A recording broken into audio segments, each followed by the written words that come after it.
Gadwal MLA ఏ పార్టీలో ఉన్నాడో చెప్పుకోలేని పరిస్థితిలో ఉన్నాడని ఎంపీ డీకే అరుణ విమర్శించారు.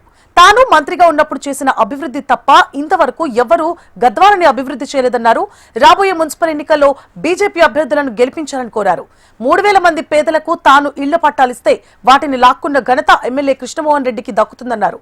ఇక ఎంపీ డీకే అరుణ మున్సిపాలిటీ ఎన్నికలకు గత కొన్ని రోజులుగా కూడా ఎన్నికలు వస్తున్నాయనే ప్రిపరేషన్ లో అన్ని మున్సిపాలిటీల పెద్ద ఎత్తున మరి పోటీ చేయాల్సినటువంటి అభ్యర్థులందరూ కూడా ఎన్నికలకు సిద్ధమవుతున్నారు. సో ముఖ్యంగా నేను గద్వాల మున్సిపాలిటీలో ఉన్నటువంటి ప్రజలందరినీ నేను కోరేది ఒకటే, ఈ రాబోయే మున్సిపాలిటీ ఎన్నికల్లో గద్వాల ప్రజలందరినీ కూడా నేను కోరుతా ఉన్నా, భారతీయ జనతా పార్టీ తరఫున నిలబడినటువంటి కౌన్సిలర్లందరినీ కూడా మీరు భారీ మెజార్టీతో గెలిపించాలని మిమ్మల్ని 2 చేతులైతే నమస్కారం చేసి విన్నపం చేస్తా ఉన్నా. ఈ యొక్క గద్వాల బాగు కోరి ప్రజలందరూ కూడా గత కొన్ని సంవత్సరాలుగా టీఆర్ఎస్ గవర్నమెంట్ ఉన్నప్పుడు కావచ్చు, ఇప్పుడు కాంగ్రెస్ ప్రభుత్వం వచ్చినాక కావచ్చు, ఈడ ఉన్న వాళ్ళు ఇటు అటు పార్టీలు మారిన వాళ్ళు కావచ్చు, ఏదైనా కావచ్చు, గద్వాల్లో పరిస్థితి మీరు అందరూ చూస్తూ ఉన్నారు.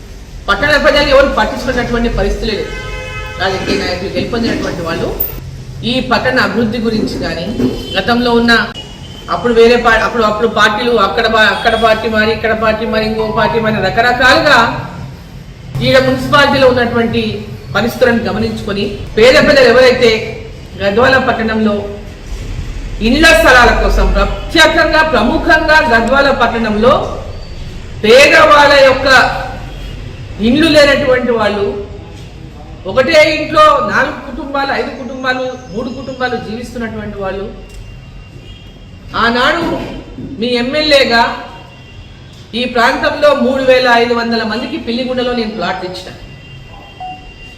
ఆ తర్వాత ఆనాడు మంత్రిగా ఉన్నప్పుడు కూడా మళ్ళీ గవర్నమెంట్ స్థలం లేకపోయినా 78 ఎకరాల పట్టా స్థలాలను ఒక్కొక్కరి దగ్గర 1 ఎకరా 2 ఎకరా 3 ఎకరాలు 4 ఎకరాలు ఇట్లా ఉన్న అందరినీ కూడా ఎక్కడెక్కడనో వేరే రాష్ట్రాల్లో వాళ్ళు భూములు ఉన్న వాళ్ళు ఉంటే కూడా వాళ్ళందరినీ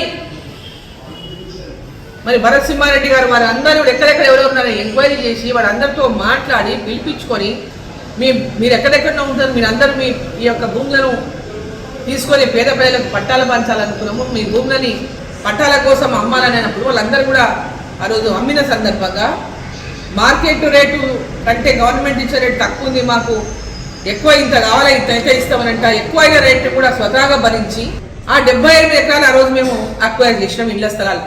ఆ తర్వాత ఇళ్ల స్థలాల కోసం తీసుకున్నటువంటి ఆ జాగాలో దాదాపు 1300 ప్లాట్లు నేను ఉన్నప్పుడే పంపిణీ చేయడం జరిగింది.